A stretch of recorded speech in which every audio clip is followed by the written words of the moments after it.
Commander Vathkrel stood on the bridge of the Time's Eternal Judgment asterisk, his 4 eyes scanning the holographic displays that surrounded him.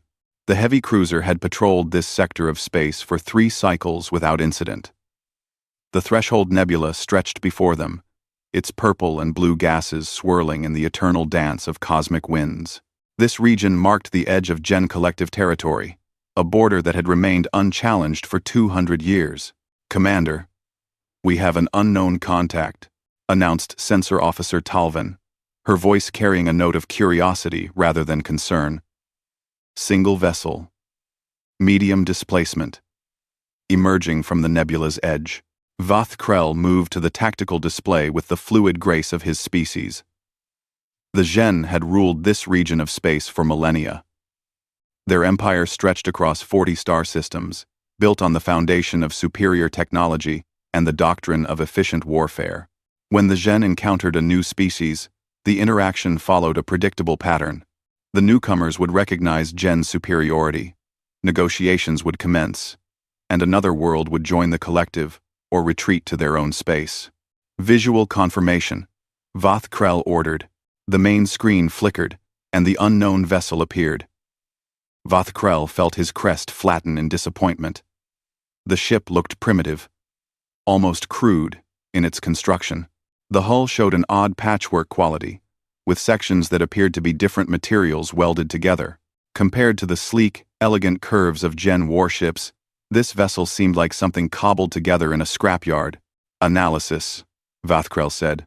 "The vessel measures approximately 400 meters in length," Talvin reported. "Hull composition appears to be layered metals with composite reinforcement. Power signature is stable, but the configuration is unlike anything in our database. Weapons ports are visible along the dorsal and ventral surfaces." Engineer Salthos approached the command platform, his scanning device held in his primary manipulator.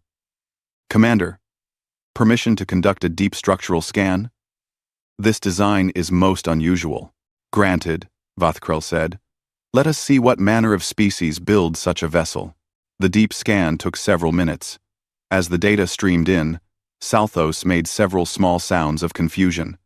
His secondary manipulators twitched, a sign of deep concentration among the Gen. "Commander, the readings are contradictory," Salthos said finally. "The hull armor is extraordinarily thick. I measure 17 layers of varying materials, with a total depth of nearly 4 meters in some sections. This is far beyond what would be necessary for a vessel of this size." Quote, "Perhaps they lack force-shielding technology," Vathkrel suggested. "That was my initial assessment," Salthos agreed. "However, I am detecting force field generators throughout the vessel. They possess the technology, but chose to maintain the heavy armor as well. Furthermore, nearly every system aboard the ship has redundant backups. The power plant alone has 3 separate emergency reserves." Vathkrel felt a stirring of interest. 3 backup power systems? Why would any species design such inefficiency into their vessels? Riskesten surge. One of the tenths de terre. HFY. "I cannot determine the reasoning, Commander. The ship appears, designed with the expectation that it will suffer catastrophic damage. There are isolated sections throughout the hull that can operate independently if the main vessel is compromised. The life support system has 7 independent networks." Intelligence Officer Cranell joined the conversation. "I have analyzed the vessel's energy output. The power signature suggests capabilities far exceeding what a ship of this size should possess. The reactor design is compact but generates enormous energy. If my calculations are correct, this vessel could sustain full combat operations for an extended period without refueling." Vathkrel studied the image of the strange ship. Something about it disturbed him in a way he could not quite articulate. The Gen had encountered hundreds of species in their expansion across the stars. Most were primitive, building clumsy vessels for their first tentative explorations beyond their home systems. A few possessed technology comparable to the Gen, but none had ever exceeded it. This ship, however, did not fit familiar patterns. "Hail them," Vathkrel ordered. "Let us introduce ourselves to this new species." The communications officer worked his console, transmitting on standard galactic frequencies. For several moments, there was no response. Then a calm voice spoke in fluent galactic standard. "This is Captain Jin Soo Park of the Earth vessel Times. Indomitable asterisk. We receive your transmission. Earth." The name meant nothing to Vothkrell. He activated the communication system. "Captain Park. I am Commander Vothkrell of the Gen Collective Heavy Cruiser Times Eternal Judgment asterisk. You have entered territory claimed by the Collective. State your intentions." "Commander Vothkrell.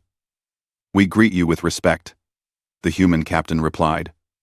The visual feed activated, showing a bipedal creature seated in what appeared to be a command chair. The being had only 2 eyes, 2 manipulators, and wore a uniform of dark blue. However, our records indicate this region of space was unclaimed when we surveyed it 6 months ago. Earth has established a scientific outpost on the 4th planet of the system designated Beta 7 in our charts. We have no hostile intentions toward the Gen Collective. Vothkrell studied the human. The being appeared remarkably fragile. The body structure suggested a species adapted to moderate gravity, possibly 12 to 13 standard units.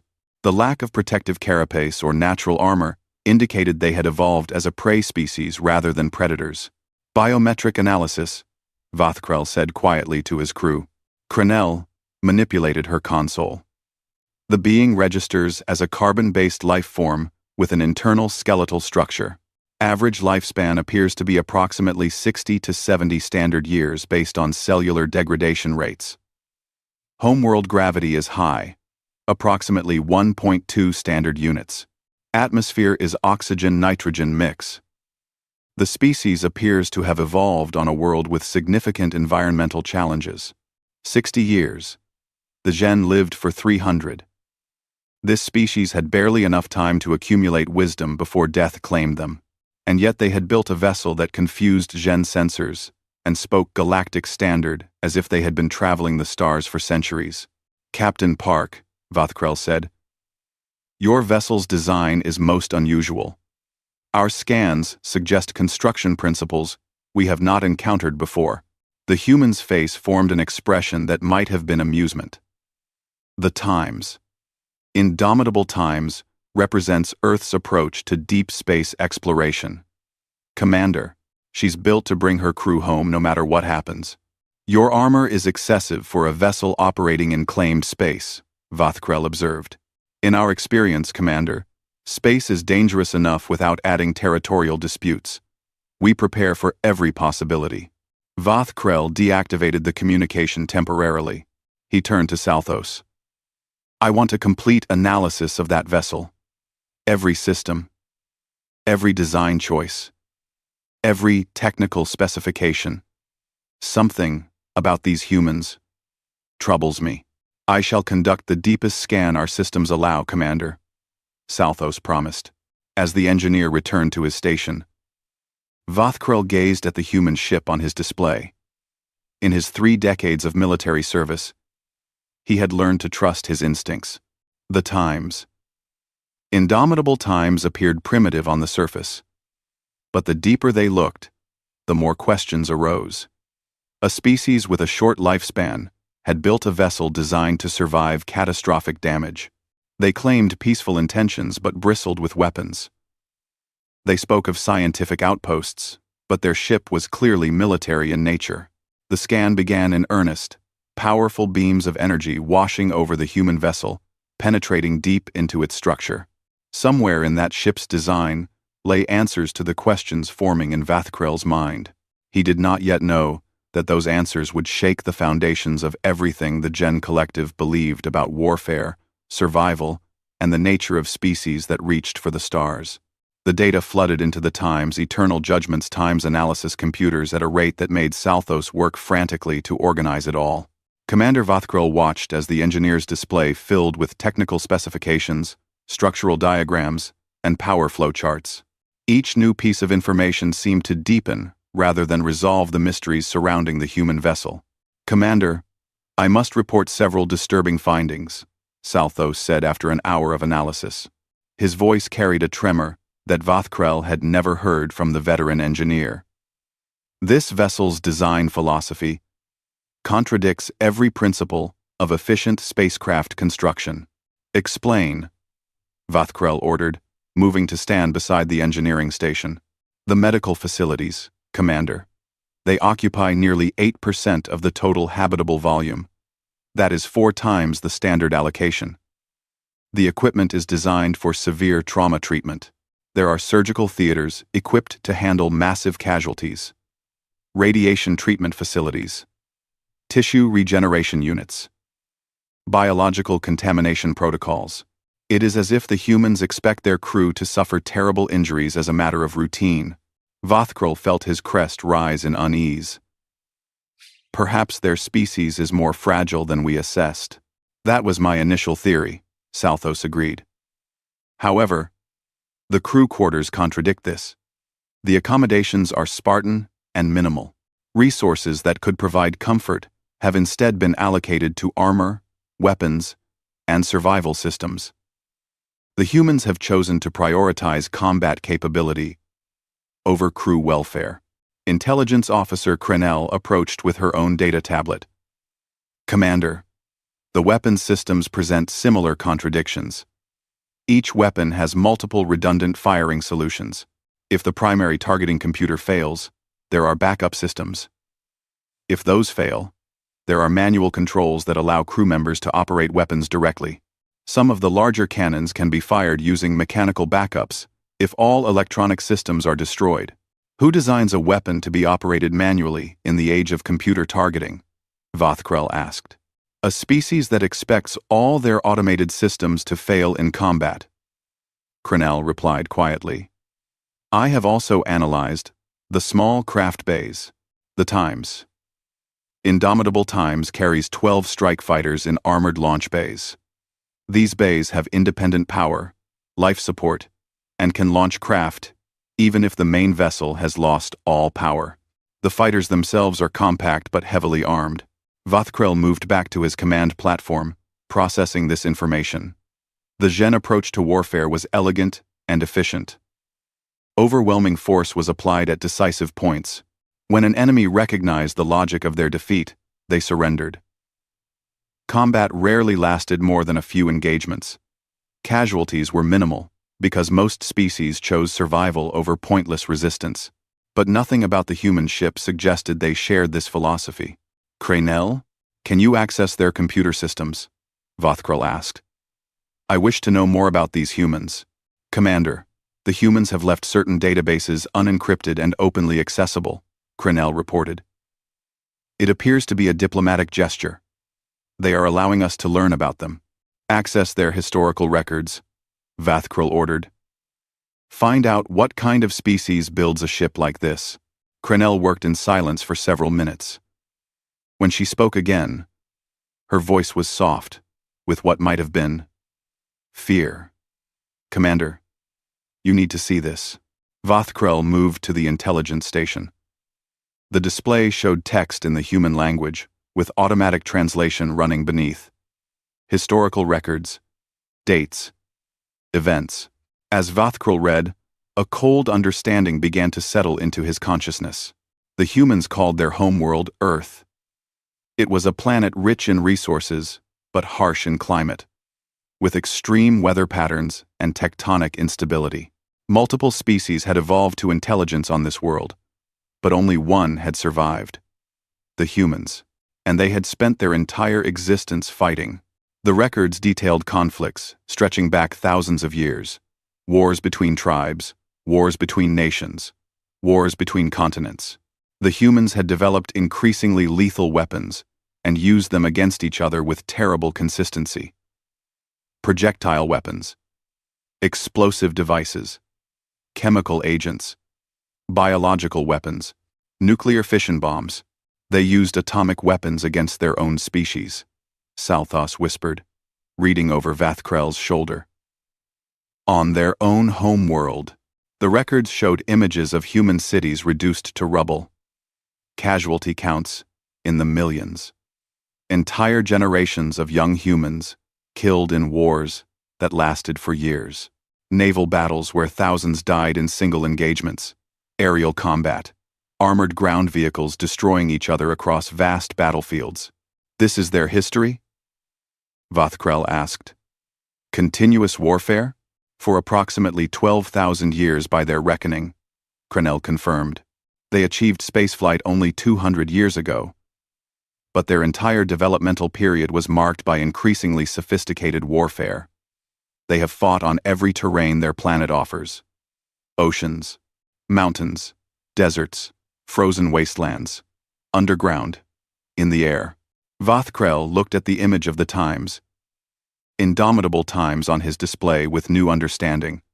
The thick armor, the redundant systems, the massive medical facilities, the manual weapon controls, none of it was primitive or inefficient.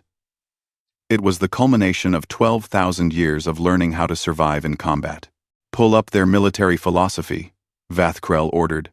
I want to understand how they think. Crenell accessed more files. Quotes and doctrines appeared on the screen. Vathkrel read them with growing alarm. No plan survives contact with the enemy. The only easy day was yesterday. Pain is weakness leaving the body. Peace through superior firepower. Adapt. And overcome. These were not the philosophies of a species that believed in efficient warfare. These were the thoughts of beings who expected combat to be chaotic, painful, and prolonged.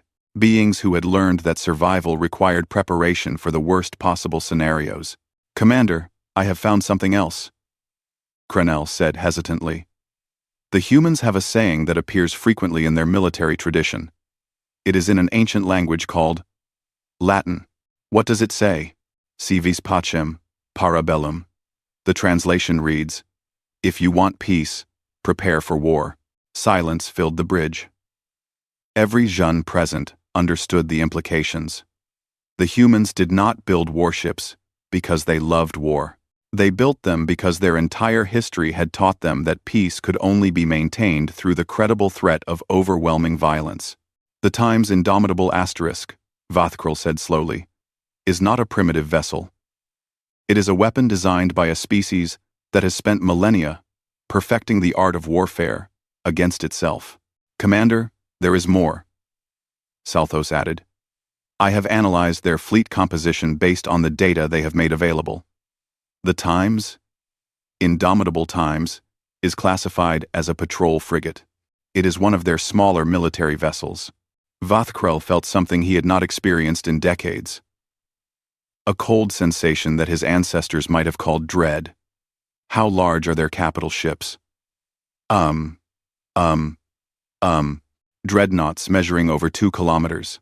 Carrier vessels that transport hundreds of strike craft. Orbital weapons platforms. Strategic missile cruisers. And Commander, every vessel follows the same design philosophy. Redundancy. Survivability. Overwhelming firepower. Vathkrel returned to his command platform.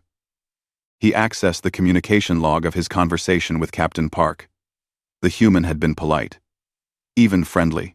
But now Vathkrel understood what lay beneath that courtesy. The humans had built the Times, Indomitable Times, expecting it might face destruction. They had sent it to the frontier anyway, crewed by people whose species had survived countless wars against itself. Assessment, Vathkrel said to his senior officers. Could we defeat this vessel in combat? Salthos and Crenell exchanged glances. Finally, Salthos spoke. Our vessel is larger and possesses superior weapons. In a direct engagement, we would likely prevail. Likely. The Time's Indomitable Times would not surrender when logic dictated defeat. Their history shows humans fighting even when victory is mathematically impossible. We would win, but they would damage us significantly, perhaps critically. Vathkrel looked at the human ship, sitting calmly at the border of Gen space. Captain Park had claimed peaceful intentions. But that ship, and everything it represented, told a different story. The humans had brought peace to their own world, not through enlightenment or evolution beyond violence, but by becoming so skilled at warfare that continuing to fight each other became suicidal. Now they had brought that expertise to the stars. Continue scanning, Vothkrel ordered. I want to know everything about this species, and prepare a detailed report for High Command. They need to understand what we have encountered. As his crew returned to their duties, Vothkrel stared at the Time's indomitable asterisk. Somewhere aboard that vessel, Captain Park and his crew went about their routines, probably unaware that they had just terrified one of the most powerful military forces in the sector. The humans had survived by learning to be the deadliest thing on their world.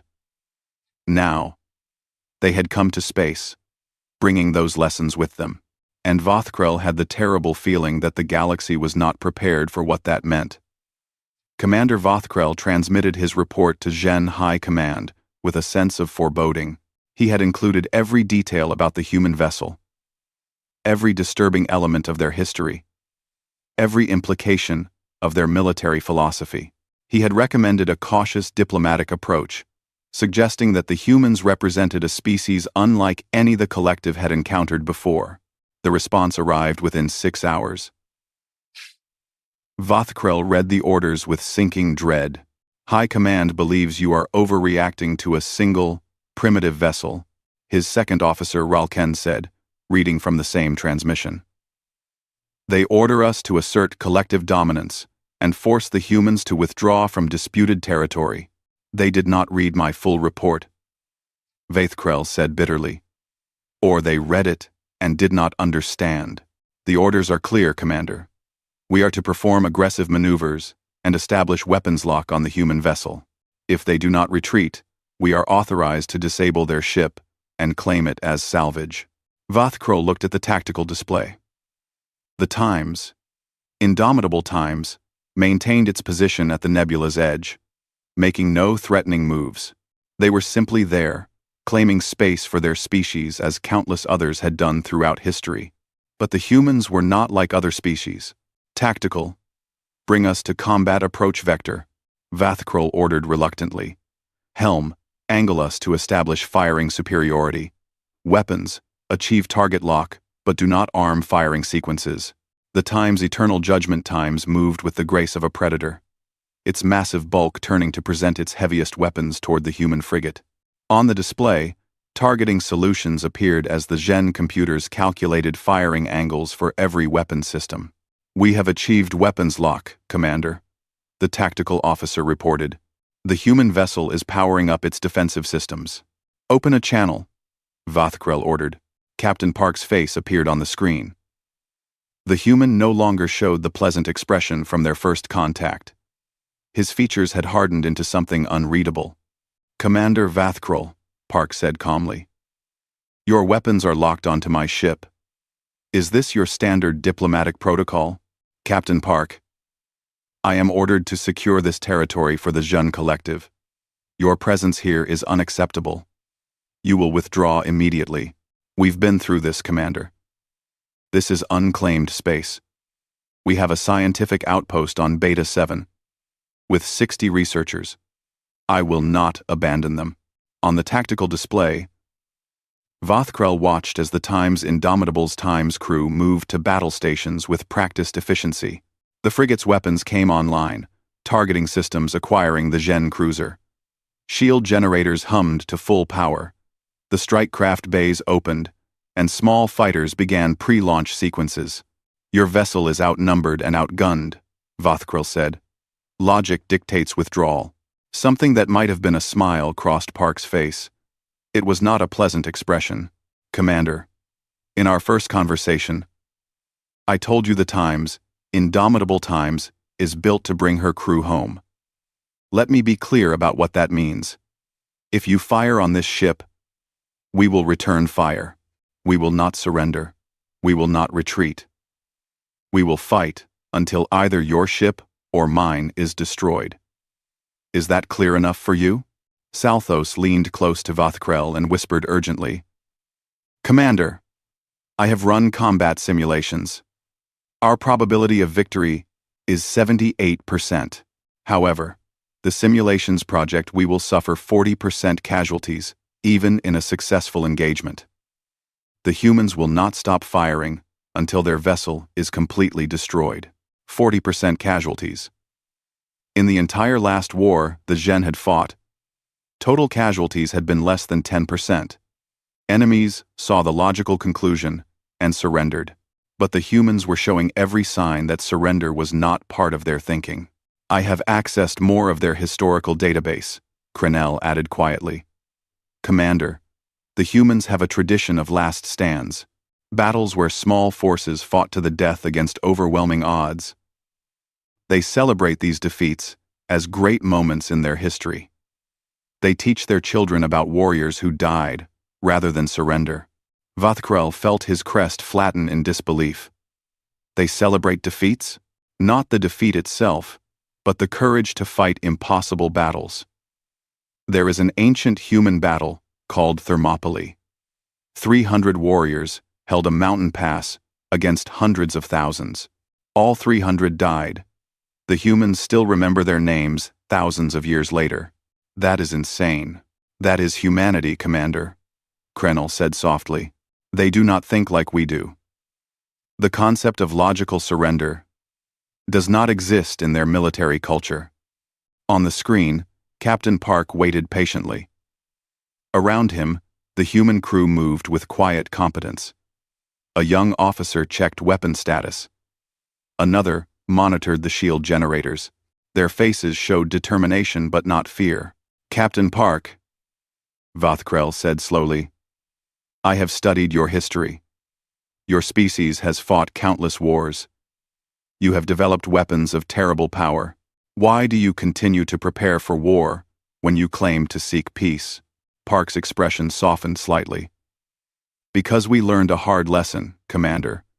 Peace is not the absence of violence. Peace is the result of being strong enough that others choose not to attack you. We spent thousands of years fighting each other before we finally understood that. Now we're united as a species. But we remember what it cost to get here. We remember what happens when you're not prepared. And if I fire on your vessel, then you'll learn another human tradition, Commander. We don't start fights, but we finish them. Vathkrel muted the communication. He turned to face his bridge crew.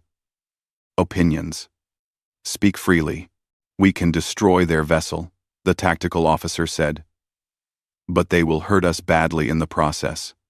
And their outpost will send word to their homeworld. We will have started a war with a species that has spent its entire existence learning how to wage war. High Command expects us to enforce collective authority, Ralken said. If we back down from a single primitive ship, it shows weakness. That ship is not primitive, Salthos insisted. It is the product of a species that survived by becoming the most dangerous thing on their planet. Every system aboard that vessel was designed by people who learned through blood and death. Our elegant efficiency has never faced an enemy who expects to take damage and keeps fighting anyway. Vathkrel reactivated the communication. Captain Park, I wish to understand something. Your vessel's name is Time's Indomitable Asterisk. What does this word mean in your language? See, it means unconquerable, Park replied, unable to be defeated or subdued. And you believe this describes your vessel? I believe it describes my crew, Commander. The ship is just metal and systems. But the people aboard her have inherited 12,000 years of human determination. We will not be easily defeated. We will not be subdued. And we will not abandon our people on Beta 7. Vathkrel studied the human captain. Park was not boasting. He was simply stating what he believed to be fact. The humans had named their warship after their own refusal to surrender. They had built it to take terrible damage and continue fighting. They had crewed it with people whose entire cultural history celebrated fighting impossible battles. And they were prepared to do exactly what their history suggested. Then their species would learn what the Gen could do, adapt to counter it, and return with greater force. I am withdrawing my weapons lock, Vathkrel said suddenly. Stand down from battle stations, Captain Park. Surprise flickered across the human's face. Commander, I am recommending to High Command that we negotiate borders rather than enforce them militarily. Your outpost on Beta 7 may remain. In exchange, Earth will recognize collective authority in the adjacent sectors. That seems reasonable, Commander. I'm authorized to discuss territorial agreements. However, Vothkrel continued, I have one request. I wish to understand humanity better. Will you allow a diplomatic exchange? My intelligence officer aboard your vessel, and one of your officers aboard mine? Park considered this. I can agree to that. We'd like to understand the Gen better as well. Ambassador Chen Wei is traveling with us as an observer. She can begin negotiations immediately. Excellent. I will prepare quarters for your ambassador. The communication ended. Vothkrel sat heavily in his command chair. Around him, the bridge crew visibly relaxed. Commander, was that wise? Ralkan asked quietly. High Command will not be pleased. High Command ordered me to force their surrender. Vothkrel replied. I have instead achieved a diplomatic solution that gives the collective control of 70% of the disputed territory. If they wish to criticize that result, they are welcome to come here and fight the humans themselves. He looked at the Time's indomitable asterisk, now standing down from battle stations. The human vessel had proven its point without firing a shot. They were prepared for war, but preferred peace. Strong enough to fight, but wise enough to negotiate. It was a combination the Gen had never encountered before, and Vothkrel knew that the galaxy had just changed in ways that few yet understood. The diplomatic exchange happened within 2 days. Avertine Feith, Rentipros, Vothkrel knew that the galaxy, and Feithri, and Fiverminter, Crenell transferred to the Times, Indomitable Times, while a human officer named Lieutenant Sarah Kim came aboard the Times Eternal Judgment asterisk. Both vessels maintained respectful distance while their representatives began the careful work of understanding each other. Vothkrel met Lieutenant Kim in one of the observation lounges. The human was smaller than he had expected, barely reaching to his mid-torso. Even with him standing on all 4 legs, she wore the same dark blue uniform as Captain Park, with various insignia that presumably indicated rank and specialty. Commander Vothkrel, Kim said, inclining her head in what must have been a gesture of respect. Thank you for hosting me. Your vessel is impressive, as is yours, Lieutenant. Please, sit. I understand humans prefer chairs. A seat had been prepared, and Kim settled into it with apparent gratitude. Vothkrel noticed she moved with the easy grace of someone comfortable in the higher gravity of his ship. The humans had evolved on a heavy world. Their bodies adapted to forces that would exhaust most species. I will be direct, Vothkrel said. My species has encountered hundreds of civilizations in our expansion across the stars. None have disturbed me as much as humanity. I wish to understand why. Vothkrel. Kim nodded slowly. You scanned our ship. You read our history. I imagine it raised questions. Many questions. Your species spent thousands of years in continuous warfare. You developed weapons capable of destroying your own world. Yet you claim to seek peace. How do I reconcile these contradictions? It's not a contradiction, Commander. It's a lesson learned through terrible cost. Kim leaned forward. Do you know what the deadliest conflict in human history was called? World War II. 60 million people died. Cities were reduced to ash. We used atomic weapons for the first and only time against each other. When it was over, humanity looked at what we had done and made a choice. What choice? Never again. We created international laws, formed global organizations, established rules of warfare. We didn't stop being capable of violence. We learned to control it, channel it, use it only when absolutely necessary. Vothkrel considered this. But you still maintain enormous military forces. Your ship is designed for warfare, not exploration. Because we learned another lesson. Kim replied. Peace must be defended. There are always those who see kindness as weakness, diplomacy as cowardice. So we stay strong. We prepare for the worst. We build ships like the Time's Indomitable Times, so that when we offer peace, others know we could have chosen war instead. This is what your people call deterrence. Exactly. The best fight is the one that never happens because both sides know how badly it would end. A message chimed on Vothkrel's communication device. He read it with sinking comprehension. It appears we are about to test your philosophy of deterrence. Admiral Korveth has arrived with a battle group. He is demanding that all human vessels withdraw from this sector immediately. Kim's expression hardened. How large is this battle group? 3 heavy cruisers, 6 destroyers, and support vessels. The Admiral is known for his aggressive enforcement of collective authority. Commander, I need to return to the Times. Indomitable. Asterisk. Of course, but Lieutenant, please understand. Admiral Korveth is not like me. He has won every engagement he has commanded through overwhelming force. He will not be impressed by human resolve. Kim stood. Then perhaps it's time he learned that resolve is sometimes more important than force. She was transported back to her vessel within minutes. Vothkrel moved to the bridge, where Admiral Korveth's face dominated the main screen. The Admiral was older than Vothkrel, with a crest marked by scars earned in 2 decades of military service. Commander Vothkrel, Korveth said without preamble, I have reviewed your report about these humans. I find your concerns overblown and your recommendations weak. You will join my battle group in forcing these primitives to retreat from collective space. Admiral, with respect, the humans are not primitive. They are a species that has mastered warfare over thousands of years. They will not retreat simply because we outnumber them.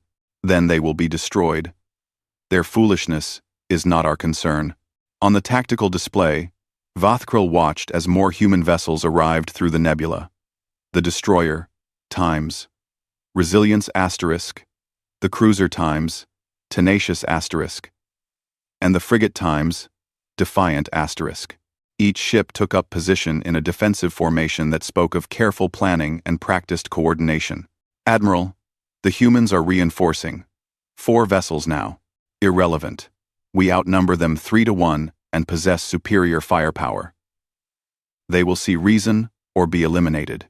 But as Vothkrel studied the human formation, he saw something that troubled him. The vessels were positioned to provide overlapping fields of fire. Each ship's weapons covered gaps in the other's defenses. They had created a formation where attacking any single vessel would expose the attacker to concentrated fire from multiple directions. Admiral, I am detecting additional contacts, the sensor officer reported. Multiple small objects deploying from the human vessels. What are they? Crenell's voice came over the communication channel from the Times Indomitable Asterisk. Commander, I am authorized to inform you that the objects are defensive weapons platforms. Each platform carries multiple missile systems with high-yield warheads. Captain Park wishes you to understand, this is a defensive deployment only. Korveth's crest rose in anger. They dare deploy weapons while under threat of attack? This is an act of aggression. No, Admiral, Vothkrel said quietly. It is deterrence. They are showing us what attacking them would cost. I do not fear their primitive weapons. Perhaps you should. Vothkrel pulled up the analysis Crenell had compiled during her time on the human vessel.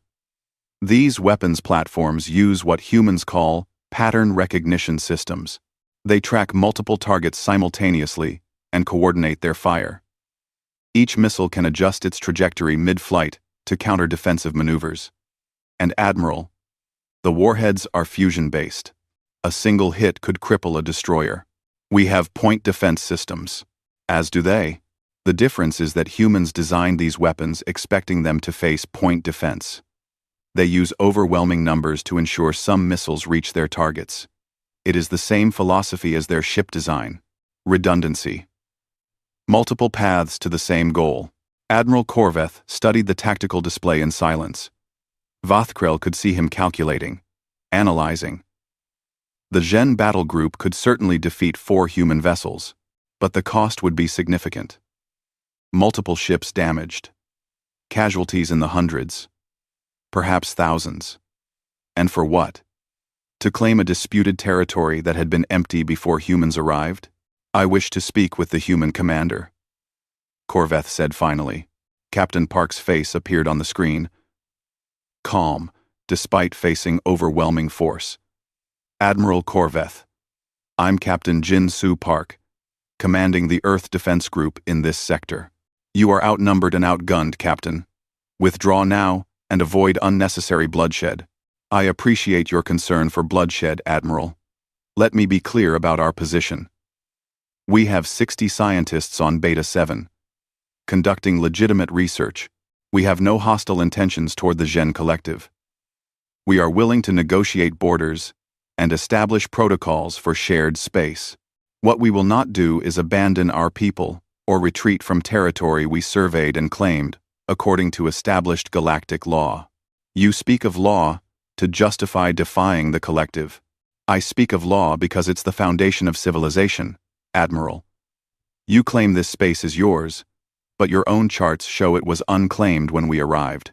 If the collective wishes to dispute our claim, there are diplomatic channels for that. But if you choose to enforce your claim through violence, we will respond in kind. Corveth's expression showed disbelief. You would fight a battle you cannot win? We would fight a battle that would cost you more than this territory is worth, Park replied. Admiral, I've read about the Gen Collective. You're an ancient civilization with a proud military tradition. You value efficiency and logic. So let me appeal to that logic. If you attack us, you'll win. Your forces are superior, but we'll destroy at least one of your heavy cruisers and damage several more. We'll inflict casualties in the thousands. And when we're gone, Earth will know exactly what happened here. They'll know what weapons you used, what tactics you employed, what vulnerabilities we exploited. And they'll prepare accordingly. And as for, you threaten us with future retaliation? I'm explaining consequences, Admiral.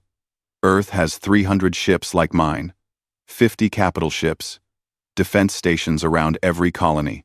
We've spent 2 centuries building our fleet because we learned what happens when you're not prepared. You can destroy this battle group, but you cannot destroy humanity. And once Earth knows the collective is hostile, you'll face an enemy that has spent 12,000 years learning how to fight wars of survival. Vothkrel watched the Admiral's face carefully. Corveth was processing this information, running calculations. The humans were offering him a choice. Win a single battle at terrible cost and start a protracted war, or negotiate and gain most of what the collective wanted without bloodshed. Commander Vothkrel, Corveth said, your analysis of human capabilities, is it accurate? Every word, Admiral. The humans are not bluffing. They will fight to the death because their entire history has taught them that survival requires absolute commitment. Long silence filled the channel. Then Corveth spoke again. Captain Park, I will accept your offer of negotiation. We will establish a neutral station where our diplomats can discuss borders and protocols. But understand this. The collective does not tolerate aggression in our territories. If humans violate the agreements we reach, the consequences will be severe. We understand completely, Admiral. Earth honors its agreements. We'll send Ambassador Chen Wei to represent us. I think you'll find her reasonable. The communication ended. Corveth turned to Vothkrel. Commander, you will coordinate with the human vessels to establish the negotiation parameters. I will report to High Command that we have achieved diplomatic resolution of the territorial dispute. Yes, Admiral. As Corveth's face disappeared from the screen, Vothkrel allowed himself to relax slightly. A war had been averted, not through superior force or clever tactics, but through the simple mathematics of cost versus benefit. The humans had made destroying them expensive enough that negotiation became the logical choice. It was, Vothkrel realized, exactly what deterrence was supposed to accomplish. The negotiations took 3 weeks. Ambassador Chen Wei proved to be exactly what Captain Park had promised, a reasonable diplomat who understood both the art of compromise and the importance of standing firm on essential points. The final agreement gave the Gen Collective authority over 70% of the disputed territories while recognizing human claims to the systems where they had established outposts. Vathkrel attended the signing ceremony aboard a newly constructed neutral station at the border between human and Gen space. He watched as Admiral Korveth and Ambassador Chen placed their marks on the treaty document, officially ending the crisis that could have sparked an interstellar war. "Commander Vathkrel," Chen said after the ceremony, "Captain Park has requested that you visit Earth. Our government wishes to establish formal relations with the Gen Collective. We believe your understanding of both our peoples makes you an ideal candidate to lead the initial exchanges." "I am honored by the invitation," Vathkrel replied. "I must admit, I am curious to see the world that produced such a remarkable species." 6 months later, Vathkrel stood in the observation deck of a human transport vessel as it approached Earth. The planet hung in space before him, a sphere of blue water and white clouds. He had studied images of this world, but seeing it directly still moved him. This small planet, with its violent weather and unstable geology, had given birth to humanity. Beautiful, isn't it? Captain Park stood beside him, wearing the formal uniform of Earth's diplomatic corps. He had been promoted after the successful resolution of the border crisis. "It is remarkable," Vathkrel agreed. "But I confess I do not understand. This world appears peaceful. How did such a place create a species so skilled in warfare?" "Come with me," Park said. "I want to show you something." They took a shuttle to the surface, landing at a facility park called a military museum. As they walked through the exhibits, Vathkrel saw the entire history of human warfare laid out before him. Ancient weapons of stone and bronze, medieval swords and armor, firearms that had grown increasingly lethal over centuries, tanks, aircraft, and naval vessels, and finally, the weapons of space. Each exhibit was marked with casualty counts and dates. "This is the Battle of Gettysburg," Park said, stopping before a large display. "A battle in our American Civil War. 50,000 casualties in 3 days. This is the Psalm from World War I. 1 million casualties over 4 months. Here is Stalingrad from World War II. 2 million dead in a single city." Vathkrel stared at the numbers. These battles killed more than most wars in collective history, and they were just individual battles in longer wars. Park said quietly, "We did this to ourselves, Commander. For thousands of years, we killed each other with increasing efficiency.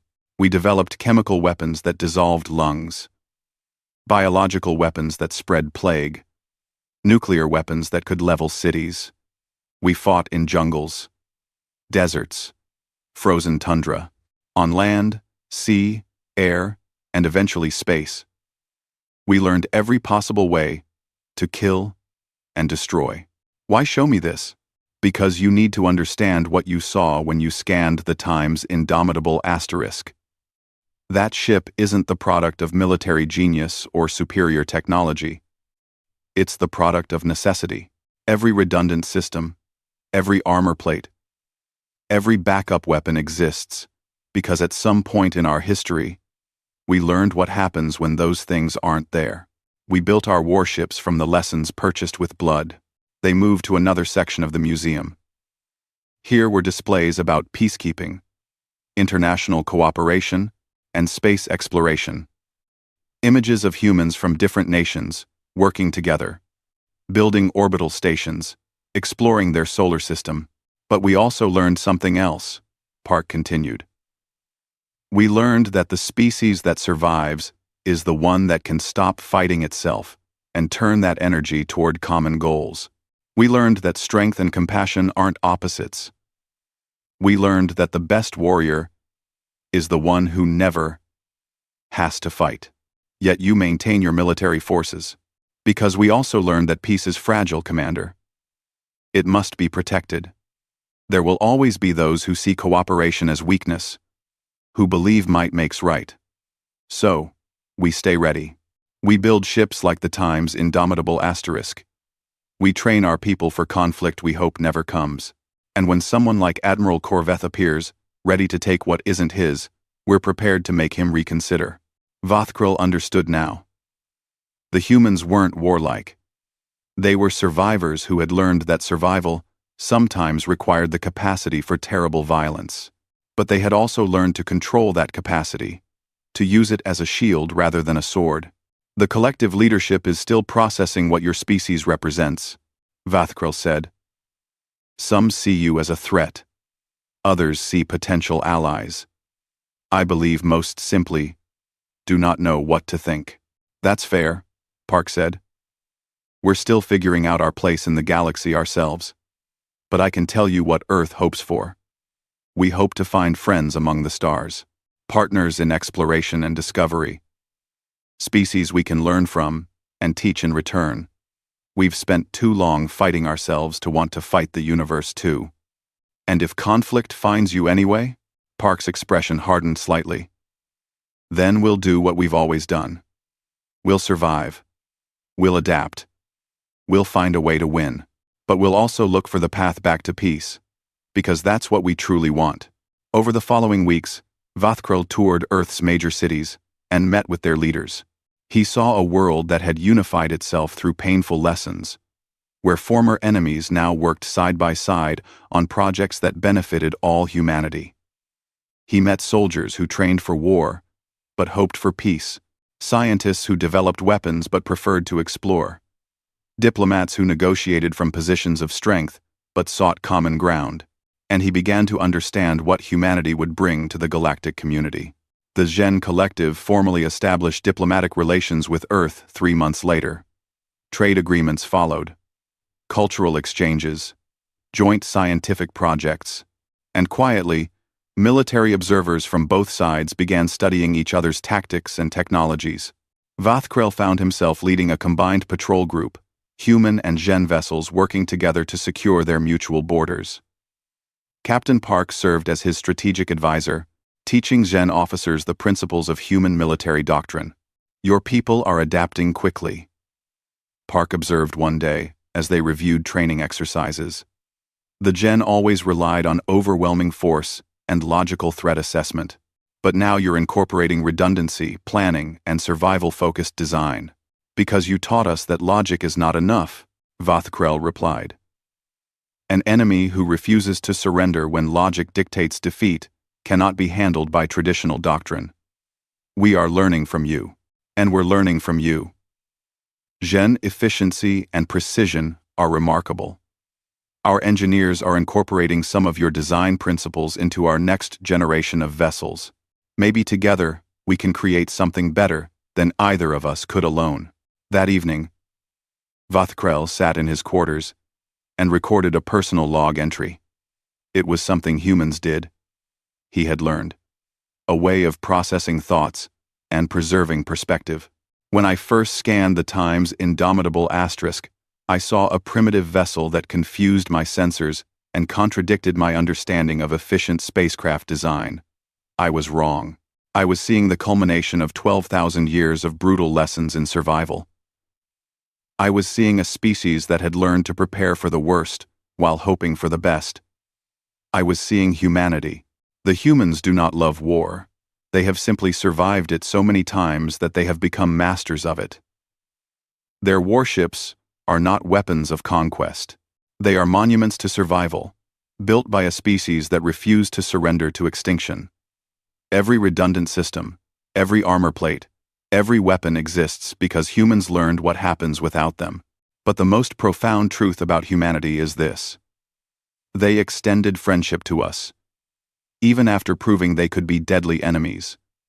They negotiated in good faith, even while prepared for war. They showed us that true strength is not the willingness to fight, but the wisdom to choose peace when both options are available. The galaxy is not prepared for humanity, but perhaps it needs them anyway. Perhaps we all need a reminder that survival is a choice, that peace must be defended, and that the greatest warriors are those who fight only when necessary.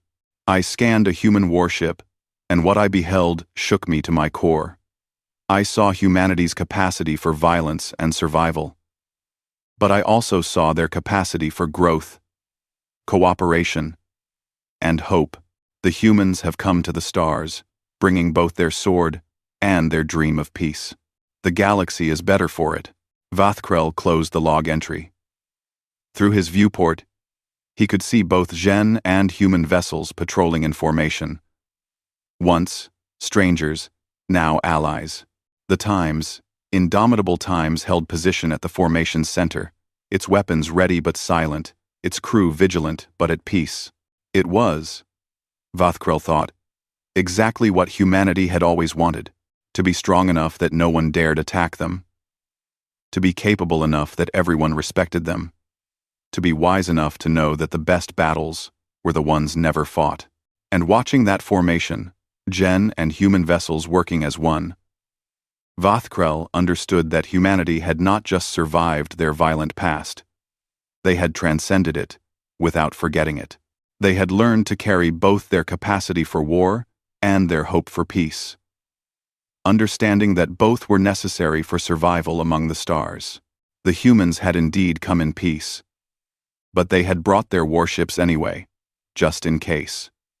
And the galaxy, slowly learning what that meant, was beginning to respect them for it. The Times, indomitable Times, and ships like it would patrol the borders of human space for generations to come. Silent guardians carrying the hopes of a species that had learned the hard way that peace was worth fighting for. That survival required preparation. That true strength came not from the willingness to fight, but from the wisdom to know when fighting was necessary. Humanity had scanned their own history and learned its lessons.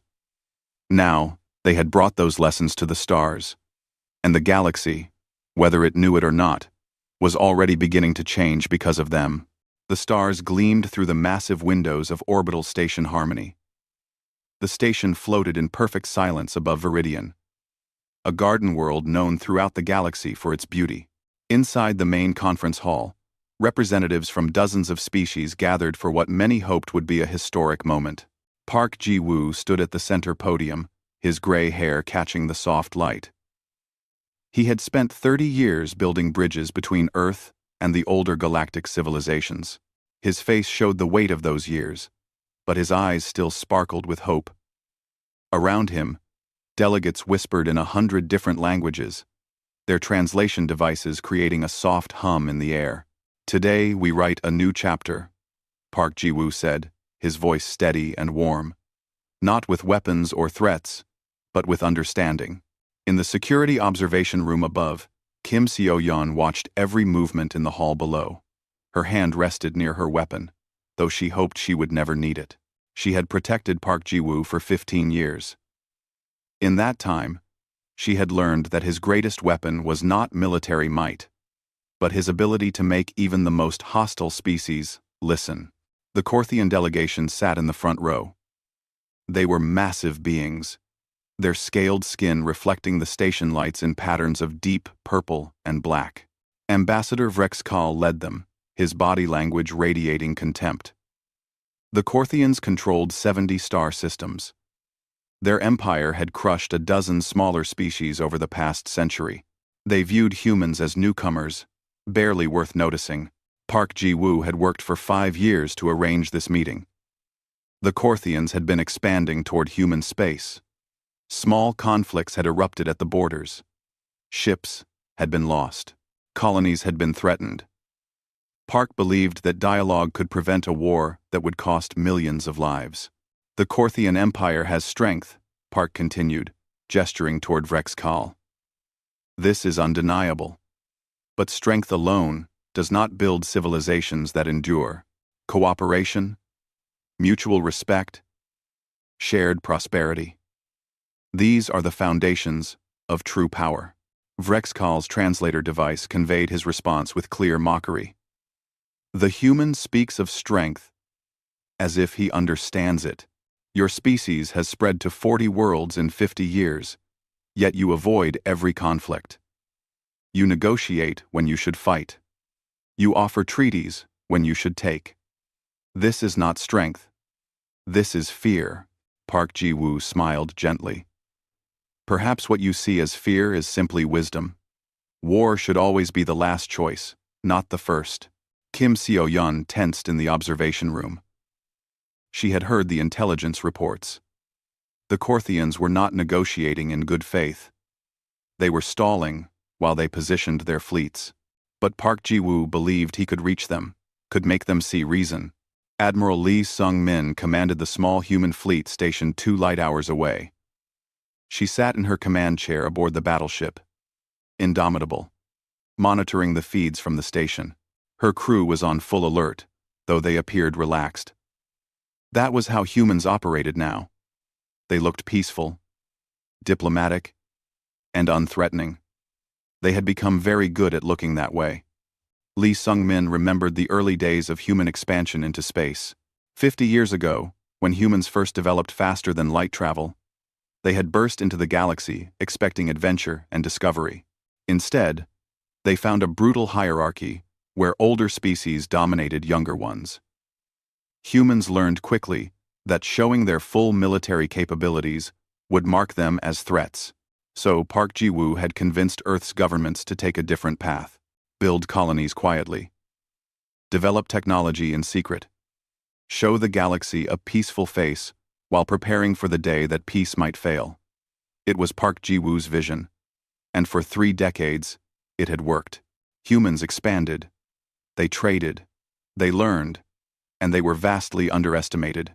Back in the conference hall, the speeches continued. Representatives from neutral species praised both sides for coming to the table. The mood seemed hopeful. Kim Seo-yeon allowed herself to relax slightly. Perhaps this would work after all. The closing ceremony began as the local sun set beyond Viridian's horizon. The station's interior lights dimmed to match the natural cycle. Park Ji-woo stood to deliver his final remarks. Vrexkal stood as well, positioned to Park's right, as protocol demanded. "Let this day be remembered," Park Ji-woo said, "as the moment when 2 great peoples chose understanding over conflict." Vrexkal moved closer, as if to clasp Park's hand in the traditional gesture of agreement. Kim Seo-yeon felt something shift in her gut. Years of training screamed at her. She was already moving, already shouting into her communicator, already reaching for her weapon. The device hidden in Vrexkal's ceremonial armor activated. It was a simple thing, barely larger than a coin, but it released a focused pulse of energy designed to disrupt neural activity. At point-blank range, it was lethal to most organic beings. Park Ji-woo's body seized. His eyes went wide, not with fear, but with profound sadness. He collapsed. Kim Seo-yeon threw herself forward, trying to shield Park even though she was too late. The security team stormed the hall. Vrexkal made no attempt to flee. He stood over Park Ji-woo's body with something that might have been a smile on his alien features. "An unfortunate accident," Vrexkal said calmly. "A malfunction in my medical implant. How tragic." But his eyes told the truth. This was deliberate. This was murder. And the Korthian delegation showed no real surprise. Medical teams rushed to Park Ji-woo. They worked frantically. But Kim Seo-yeon could see it was useless. She had seen death enough times to recognize it. The man who had spent his life building peace lay dead on the floor of a station named Harmony. The Korthian delegation departed immediately, claiming diplomatic immunity. The neutral species representatives looked horrified, but did nothing. The galaxy's laws protected ambassadors, even murderers. 2 light hours away, Admiral Lee Sung-min received the report. She sat very still for a long moment. Her bridge crew watched her face change. Something cold settled into her expression, something that had been held back for 30 years. "Send a message to Fleet Command," she said quietly. "Tell them Park Ji-woo is dead. Tell them the Korthians killed him. Tell them we are no longer bound by his restraints." She looked at the tactical display showing the Korthian Empire's borders. "And prepare the fleet for combat operations. It is time they learned what we have been hiding." In the conference hall, Kim Seo-yeon held Park Ji-woo's hand as his life faded. She whispered to him, though she knew he could not hear. "I am sorry, sir. We will handle this now. Our way." The age of human restraint had ended. What came next would teach the galaxy a lesson they would never forget. The entire planet Earth seemed to hold its breath. Every screen, every device, Every public space displayed the same image. Park Ji-woo's official portrait, surrounded by the dates of his birth and death. Billions of humans stopped what they were doing to watch the memorial services, from the gleaming towers of New Seoul to the underground cities of Mars, from the orbital habitats around Jupiter to the frontier colonies at the edge of human space. People mourned. General Choi Min-jun stood in the command center beneath Geneva, watching the crowds gather outside. He was a hard man, made harder by 40 years of military service. He had known Park Ji-woo well. They had been friends once, before their paths diverged. Park chose diplomacy. Choi chose to prepare for war. "How many have responded to the mobilization order?" Choi asked. His aide checked the incoming reports. "All of them, sir. Every reserve unit, every mothballed ship, every officer on inactive duty. They are all coming back." "Every 9, Choi nodded slowly. He had expected nothing less. Park Ji-woo had been beloved. More than that, he had been a symbol of everything humans wanted to believe about themselves, that they could be better than the violent galaxy around them, that they could rise through merit and cooperation rather than conquest. The Korthians had killed that dream along with the man who embodied it. President Amara Okonkwo entered the command center. She was a tall woman with silver hair and eyes that had seen too much compromise. She had been elected on a platform of continuing Park's peaceful policies. Now she would have to authorize something very different. "Give me the full picture," she said to Choi. "No political softening. I need the truth." Choi pulled up a holographic display. It showed the human sphere of influence, the Korthian Empire, and the various neutral species between them. For 30 years, we followed Park Ji-woo's strategy. Expand peacefully, avoid conflicts, show the galaxy that humans are cooperative and unthreatening. This was not cowardice. It was strategy. He changed the display to show classified military installations. While we appeared weak, we were building research stations developing weapons technology decades beyond what other species possess, shipyards hidden in asteroid belts and around dead stars, training facilities producing soldiers with capabilities the galaxy has never seen, AI systems that make our ships faster and smarter than anything else in space. President Okonkwo studied the display. Park knew about all of this? He authorized most of it, Choi said. He understood that peace only works when backed by the ability to defend yourself.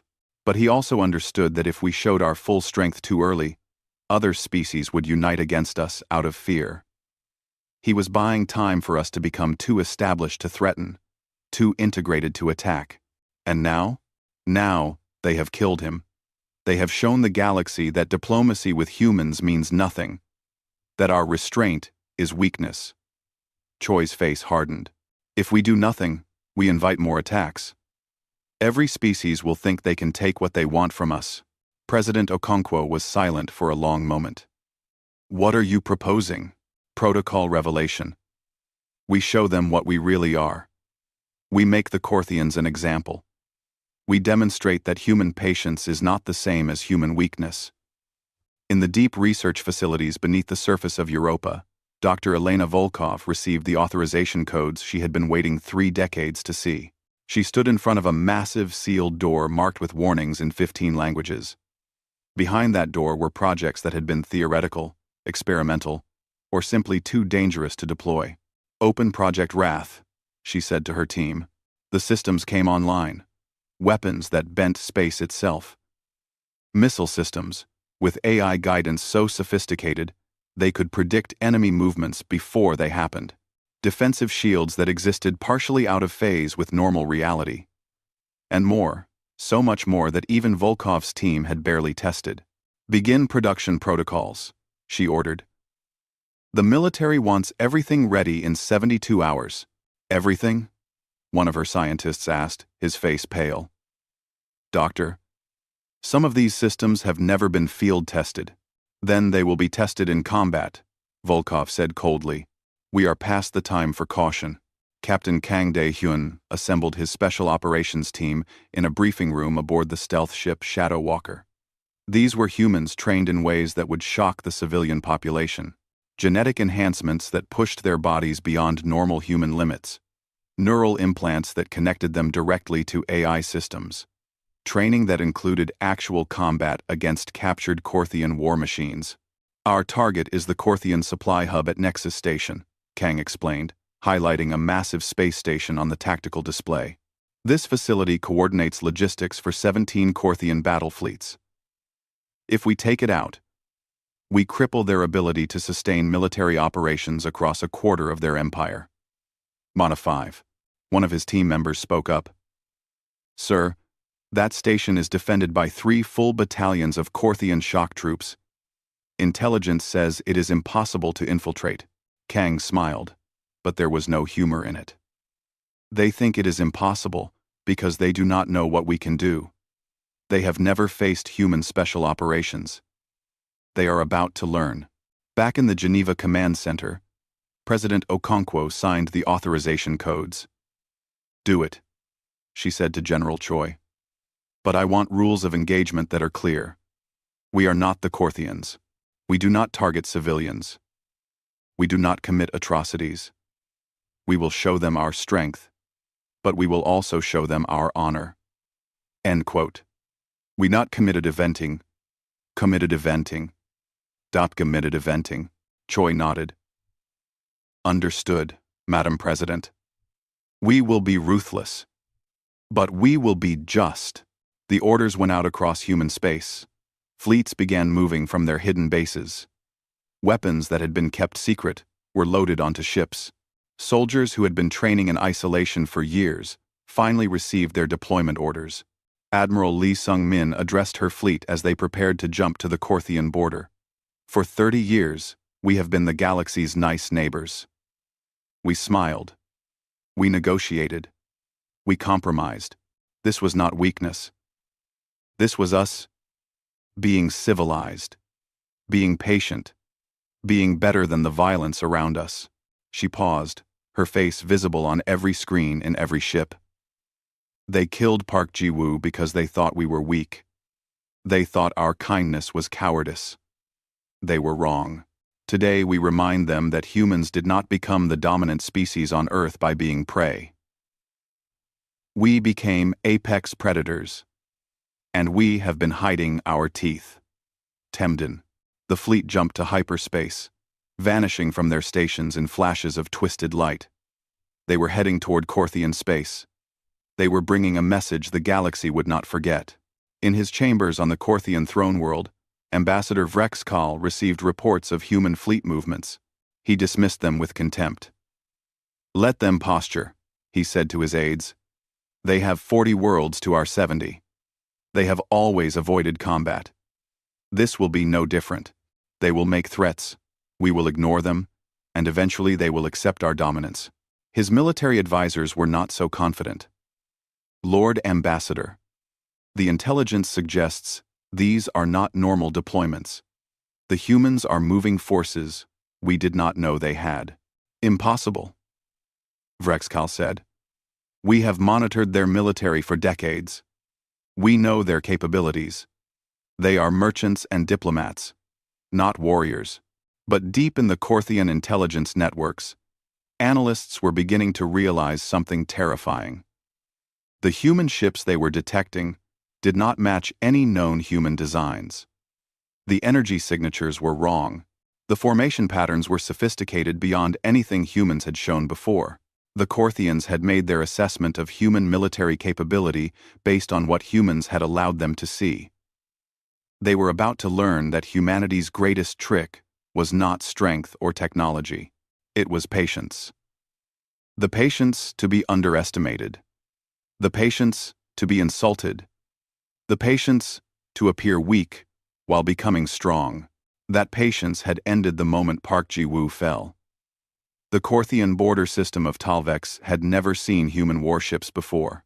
The 3 defense platforms that guarded the system had been built to intimidate smaller species. Each platform could generate enough firepower to crack a moon. Together, they made the system nearly impregnable, or so the Korthians believed. War Master Thargon commanded the Korthian defense fleet from his flagship, the Endless Conquest. He had 50 warships under his command, each one a proven destroyer of lesser species. When the sensor alerts announced incoming human vessels, he actually laughed. "How many?" he asked his sensor operator. 15 ships, War Master. Destroyer class by their energy signatures." Thargon's laughter grew louder. "They send 15 ships against our 50?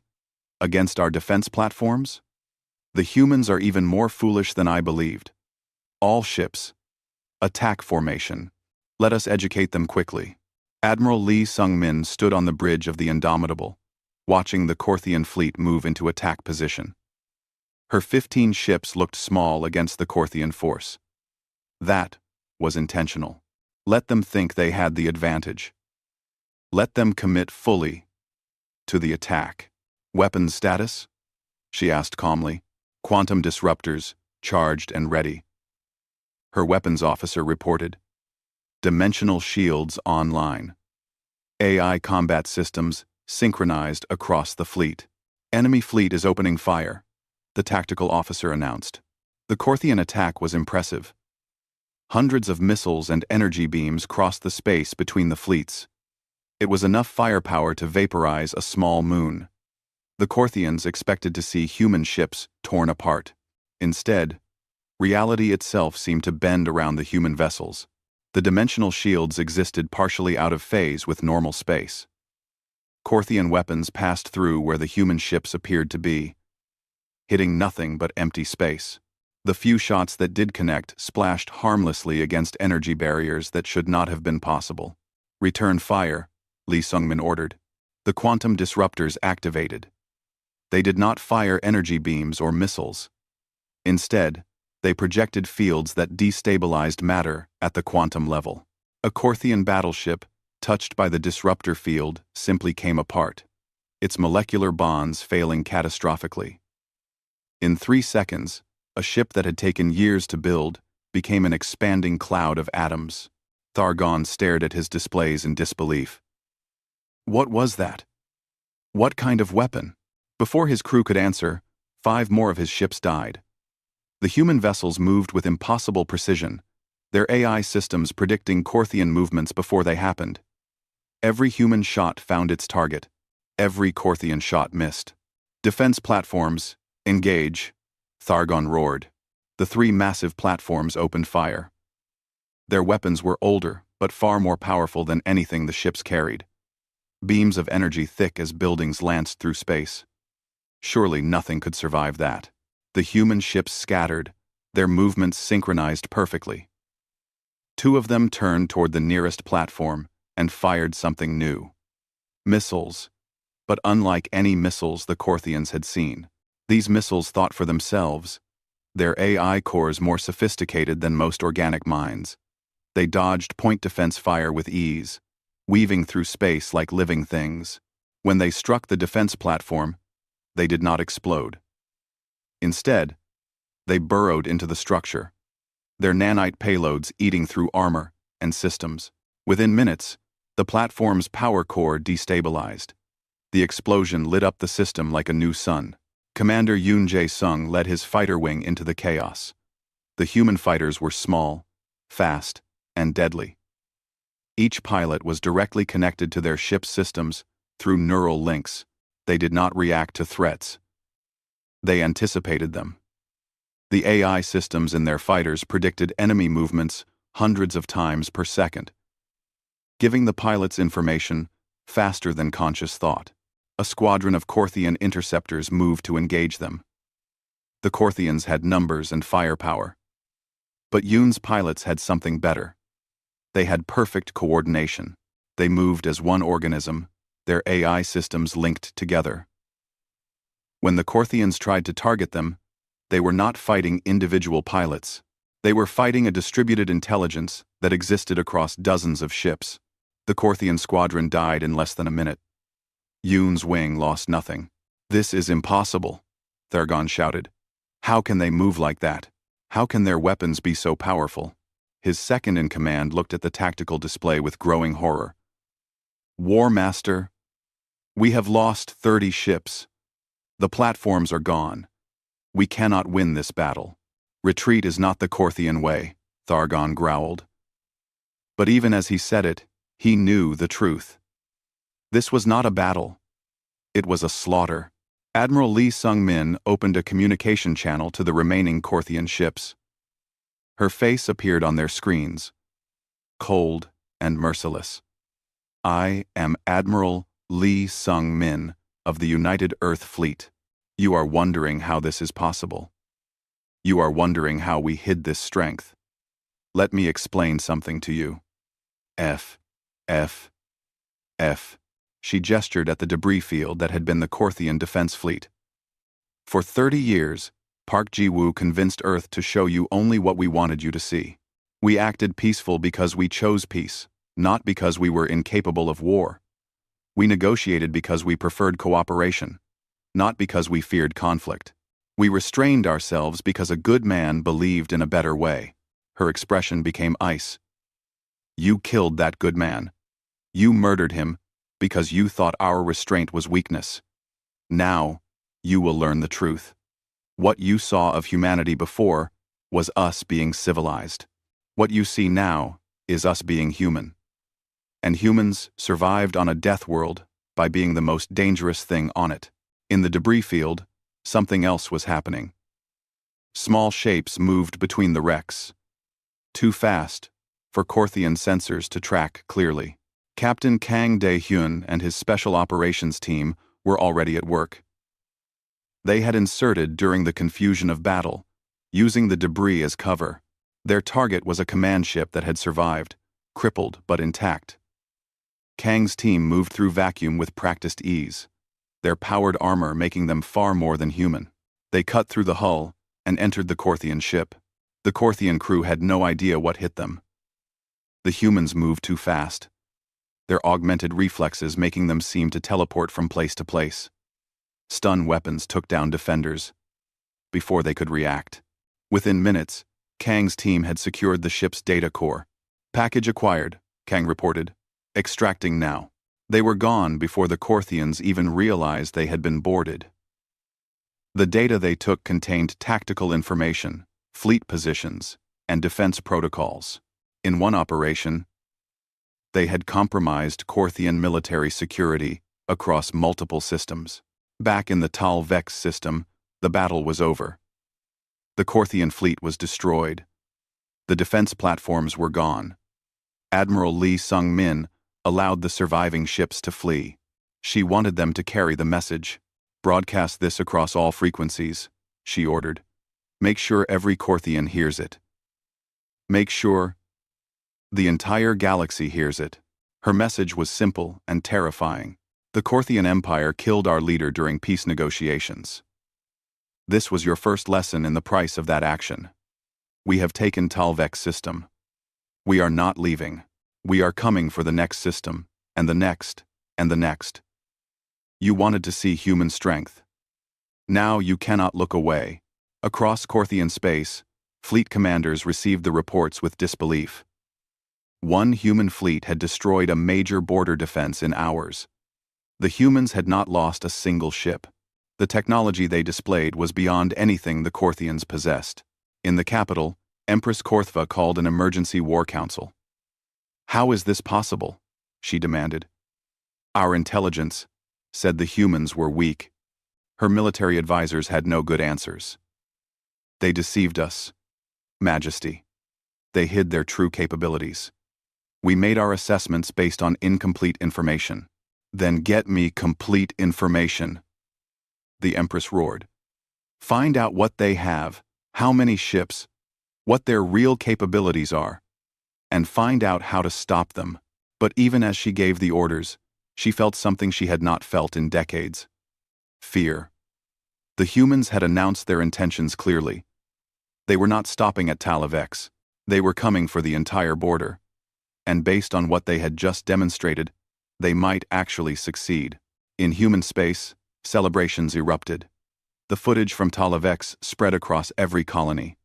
Humans watched their fleet destroy the Korthians with overwhelming superiority. After decades of being dismissed and underestimated, humanity had shown its teeth. But General Choi Min-jun did not celebrate. He studied the casualty reports. 0 human losses.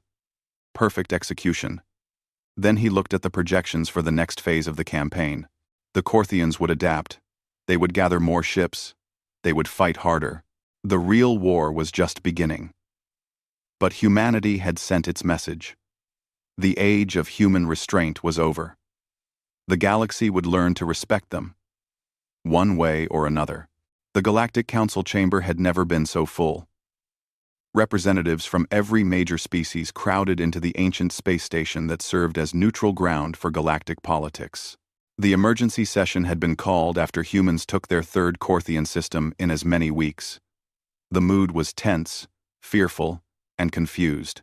Counselor Zelnara of the Vrin Collective called the session to order. Her species had been neutral peacekeepers for centuries, never taking sides in galactic conflicts. Now she faced something that terrified her. A species that had appeared peaceful was revealing itself to be the most militarily powerful force in the galaxy. We are here to address the human military campaign against the Korthian Empire, Zelnara announced. The Council must decide if this action violates galactic law and what measures should be taken. The Korthian representative, a lesser diplomat named Vorks, stood immediately.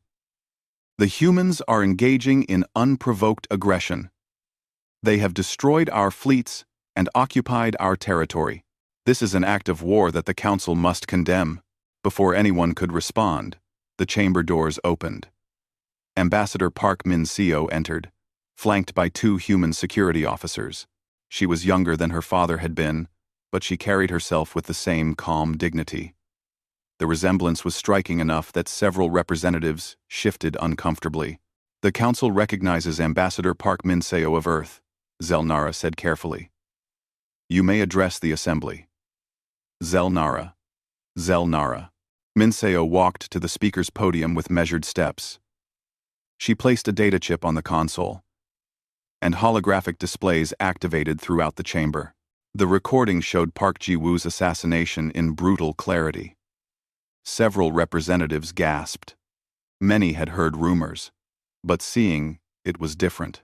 My father spent 30 years of his life building peace, Min-seo said, her voice steady despite the emotion behind it. He believed that species could coexist through cooperation and mutual respect.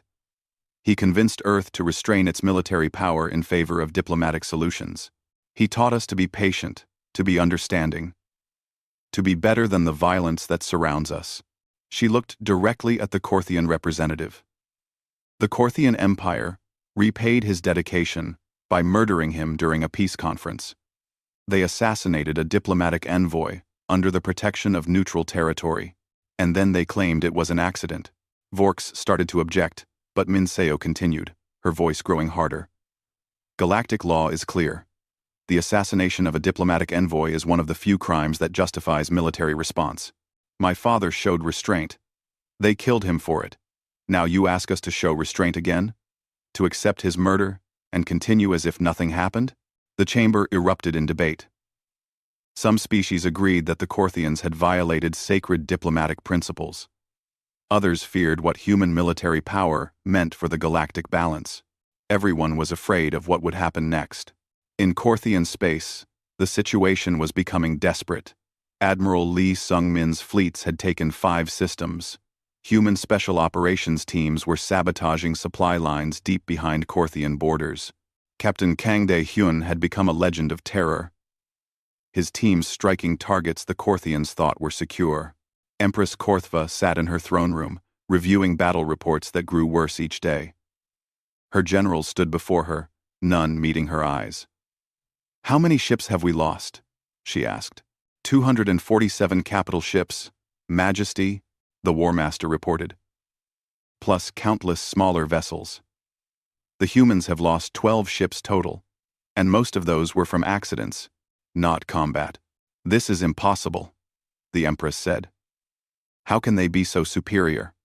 We have studied warfare for centuries. We have conquered dozens of species.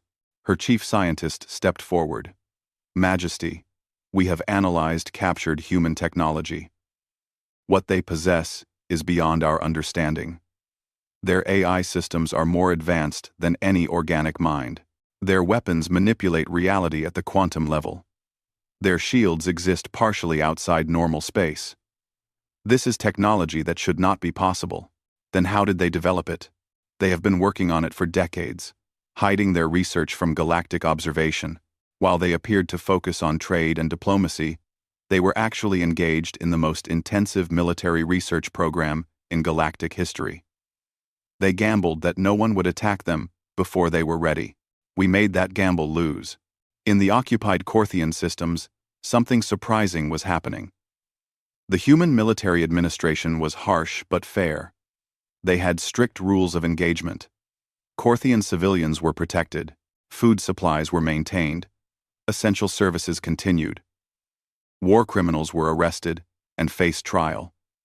But ordinary Corthians were left alone. A Corthian shopkeeper in the occupied city of Talven spoke carefully to a human patrol. "I do not understand. Your people destroyed our fleet.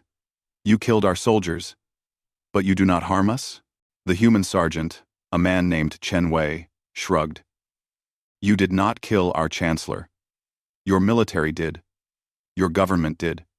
Why would we punish you for their crime? But this is war. In war, the strong take what they want. Maybe that is how the Corthians fight war," Chen said. "Humans have different rules. We are here to teach your leaders a lesson, not to terrorize civilians. We are not monsters. We are just very, very good at war." Back at the Galactic Council, the debate had raged for hours. Finally, Councillor Zelnara called for order. The Council must make a decision. Do we condemn the human military campaign, or do we acknowledge the legitimacy of their response to diplomatic assassination? Several representatives wanted to condemn the humans, fearing their power. But others pointed out the obvious problem. If we condemn Earth for responding to the murder of their diplomatic envoy, we destroy the foundation of galactic diplomacy. Every ambassador becomes a target. Every negotiation becomes meaningless. A representative from the Kelnar Union spoke up. "Perhaps we should be asking a different question. The humans are winning this war easily. They could destroy the Corthian Empire completely. Why have they not done so?" It was a good question. Human fleets had the power to sterilize Corthian worlds. They could have turned the war into genocide. But they had not. They fought with precision, targeting military assets and leaving civilians untouched. Ambassador Park Min-seo addressed this directly. "Earth seeks justice, not revenge. We want those responsible for my father's murder to face trial. We want the Corthian military rendered incapable of threatening others. We want peace, but peace built on strength and mutual respect, not on one side's weakness." "And if the Corthians surrender?"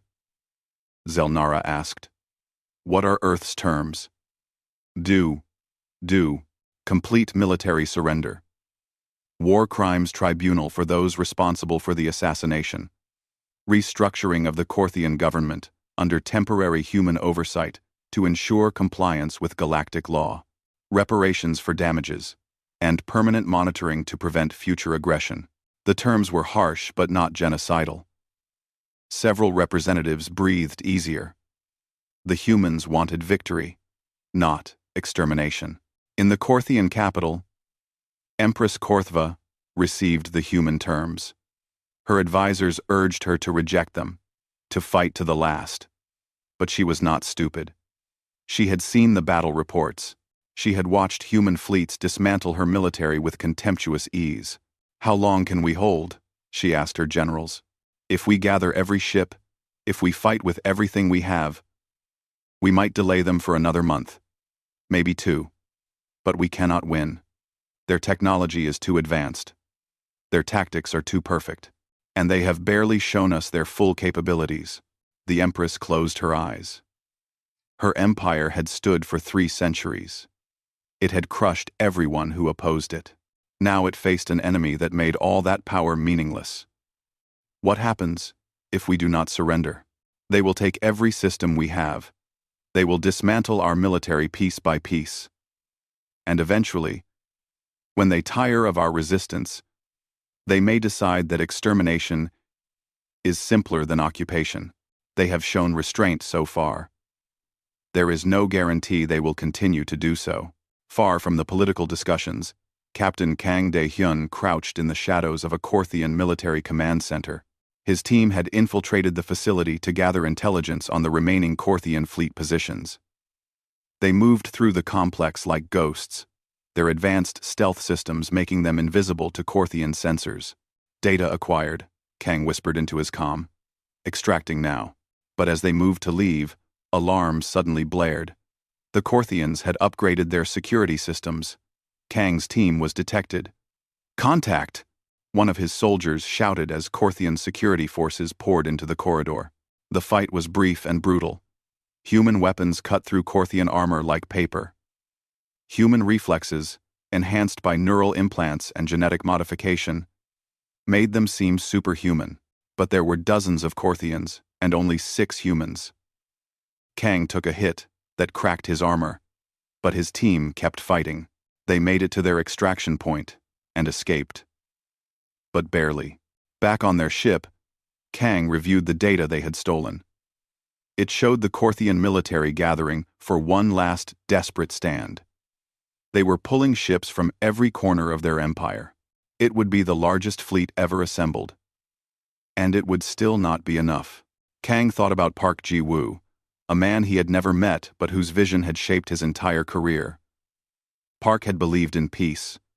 Kang had spent his life preparing for war. Now, those two paths had collided. "Do you think we will stop after the Korthians?" one of his team members asked. "We have all this power, all this strength. What happens when there are no more threats to fight?" Kang did not have an answer. That was a question for politicians and philosophers. He was just a soldier, doing what soldiers do, teaching enemies why they should not have started the fight. The battle for Korth Prime, the Korthian homeworld, lasted 6 hours. It should have lasted weeks. The Korthians had assembled the largest fleet in their history, pulling ships from every corner of their empire. 3,000 warships, countless defense platforms, and planetary shield generators that could withstand sustained bombardment. Admiral Lee Sung-min arrived with 400 human ships. The Korthians still had numbers. They did not have hope.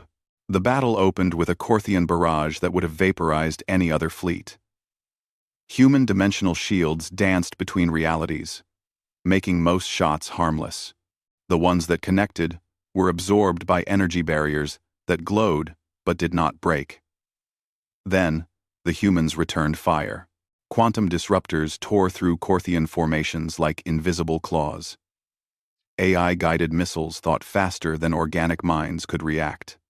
Human fighters moved with machine precision, their pilots connected directly to their ships. It was not a battle. It was an execution. Empress Korthva watched from her palace as her final defense crumbled. 3,000 ships reduced to wreckage in hours. The planetary shields flickered and died under human assault. But then, something unexpected happened. The human ships stopped firing.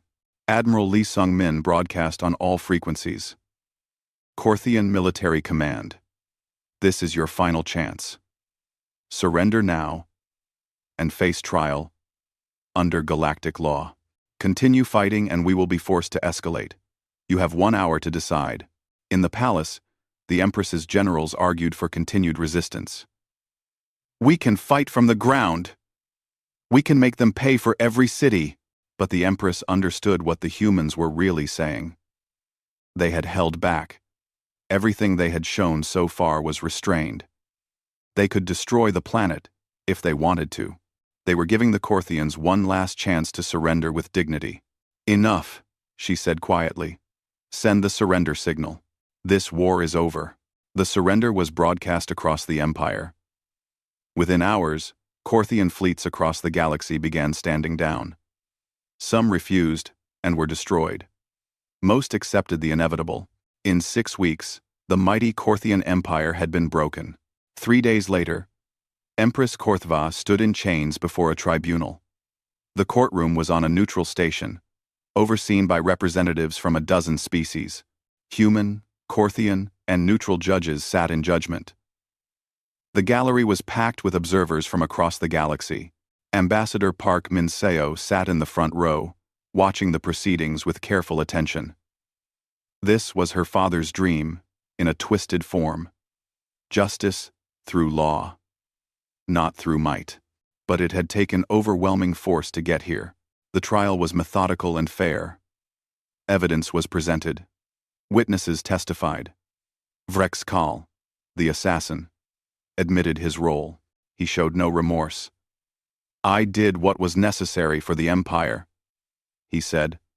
"The humans were weak. They needed to be shown their place." "And what place is that?" the chief judge asked. "Beneath us. Beneath all the elder species. They are newcomers, barely worthy of notice." The judge was a Vryn, the same species as Counselor Zelnara.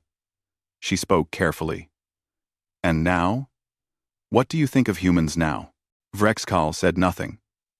What could he say? The truth was obvious to everyone. The humans had destroyed everything the Korthians built in weeks. They had proven themselves the most dangerous military force in the galaxy. The verdict came after 3 days of testimony. Vrexkal and 17 other Korthian officials were found guilty of diplomatic assassination and crimes against galactic peace. The sentences were harsh. Life imprisonment in a human-run facility. The galaxy watched and learned. Diplomatic immunity had limits. In the occupied Korthian territories, reconstruction was already beginning.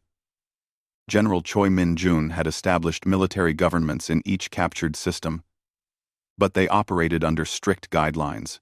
Korthian civilians received food, medical care, and protection. Schools reopened. Trade resumed. The humans ruled with discipline, but not cruelty. A Korthian teacher named Kelvor spoke to his students about the occupation. "They defeated us in battle. They could have destroyed us completely. Instead, they treat us fairly. They punish only those who committed crimes. This is not the behavior of monsters. This is something else." "What, teacher?" one of his students asked. "Discipline. Honor. Strength combined with restraint. Perhaps we were wrong about what makes a species great. Perhaps it is not just the ability to conquer, but the wisdom to know when not to." At the Galactic Council, major changes were taking place. Earth had petitioned for a permanent security seat, a position of authority second only to the ancient Elder Council. Many species opposed this, fearing human dominance. But the reality was undeniable. Humans had the military power to take whatever they wanted. They were asking for recognition instead. Ambassador Park Min-seo addressed the council for the final vote. "My father believed that species could rise through contribution, not conquest. That respect could be earned through cooperation, not fear. He spent his life proving that humans could be trusted partners in galactic civilization." She paused, looking at each representative in turn. His murder proved something else. That peace without strength is an illusion. That kindness without power is helpless. The Korthians thought our restraint meant we could not defend ourselves. We have corrected that misunderstanding. Earth could have destroyed the Korthian Empire completely. We chose justice instead. We could rule through fear. We choose to lead through example.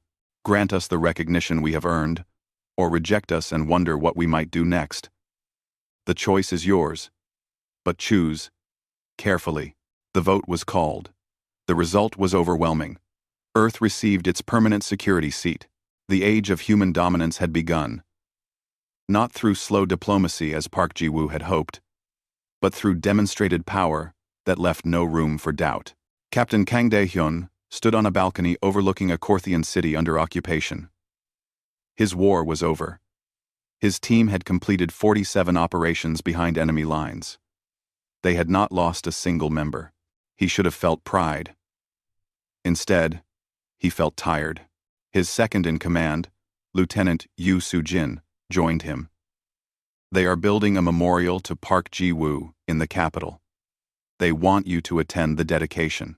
I never met him, Kang said. I was just a soldier following orders. You fought for his memory. That counts. Kang watched Korthian civilians going about their lives below. They looked nervous but not terrified. Human soldiers patrolled. But they were not abusive. Do you think he would be proud of what we did? Or ashamed? You considered the question. Both, maybe. He wanted peace.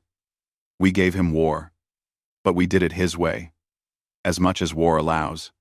We followed rules. We protected civilians. We sought justice, not revenge. That has to count for something. At Park Ji-woo's memorial dedication on Earth, millions gathered. The monument was simple. A statue of Park, with his arms outstretched, as if welcoming the galaxy to dialogue. Below it, an inscription read, "He believed in peace. He died for it. We honor him by ensuring his death has meaning." Kim Seo-yeon stood before the memorial, her arm still healing from the wound she took trying to protect Park. She saluted the statue, then spoke quietly. "We did it, sir. We showed them that human restraint was a gift, not a weakness. We proved that you were right to believe in us. But we also proved that there are limits to patience." Admiral Lee Sung-min attended the ceremony in full dress uniform. Afterward, reporters asked her about the campaign. "Do you have any regrets about the war?" Only one," she said. That it had to happen at all. Park Ji-woo spent 30 years showing the galaxy that humans could be peaceful, cooperative, and trustworthy. It took us 6 weeks to teach them what happens when they betray that trust. I wish they had learned the first lesson. In the Korthian territories, a strange thing was happening. The occupation was temporary, as promised. Human administrators were training Korthian civilians to govern themselves. War criminals were in prison. The military was being disbanded. But ordinary Korthians were learning to live under a new system. One based on law, not power. On justice, not domination. Empress Korthva, stripped of her title and awaiting trial, spoke to the human officer escorting her. "You have taken everything from us. Our empire, our pride, our future." Commander Chen Wei, the same sergeant who had patrolled Talven, was now a commander overseeing the occupation. "No, Majesty. We took your ability to hurt others. Your empire was built on conquest. Your pride was based on domination. That future was not worth having. And what future do we have now? One where you earn respect through achievement, not fear. Where you cooperate instead of conquer. Where you follow the same rules as everyone else." He paused. "It is the future Park Ji-woo wanted for everyone, including you. You should have listened when he offered it peacefully." General Choi Min-jun gave his final report to President Okonkwo. "The Korthian military is dismantled. Occupied territories are stable. War crimes tribunals are proceeding. We can begin withdrawing forces to garrison duty within 6 months. Casualties?" the president asked. 143 human deaths, 4,000 wounded. Most from accidents, not combat. We achieved total victory with minimal losses. President Okonkwo was quiet for a moment. Park Ji-woo would be proud of our restraint, and heartbroken that it was necessary. Yes, Madam President. But we proved his point. We showed the galaxy that human strength comes with human values. We are not the Korthians. We are better. 10 years later, the galaxy had transformed. Humans sat on the Galactic Council as equals. The Korthian territories had reformed into independent systems under human protection. Piracy had decreased. Wars between species had dropped dramatically. Everyone had learned the same lesson. Humans were patient. Humans were diplomatic. Humans preferred peace. But humans were also the most dangerous military force in the galaxy. And they never forgot when someone betrayed their trust. Ambassador Park Min-seo, now the senior Earth representative to the Galactic Council, gave a speech on the anniversary of her father's death. "My father believed in peace. He died for it. We avenged him through war. But we won something more valuable than victory. We won respect, not through fear, but through demonstrated capability, combined with restraint. The galaxy learned that humans can be trusted as friends and feared as enemies. They learned that our kindness is not weakness, our patience is not cowardice, and our restraint is not inability. These lessons were paid for in blood. Let us ensure they were not paid in vain. In a quiet cemetery on Earth, Kim Seo-yeon visited Park Ji-woo's grave. She laid flowers and stood in silence. Finally, she spoke. "The galaxy is safer now, sir. Not perfect, but better. We did it your way, as much as we could. We were strong, but we were just. We were ruthless, but we were honorable. I think you would understand. I hope you would approve." The wind rustled the trees around the grave. Somewhere in the distance, a ship launched toward the stars. Humanity had earned its place in the galaxy, not through centuries of slow diplomacy, but through 6 weeks of devastating war followed by merciful peace. It was not the path Park Ji-woo had hoped for, but it was the one he had made possible.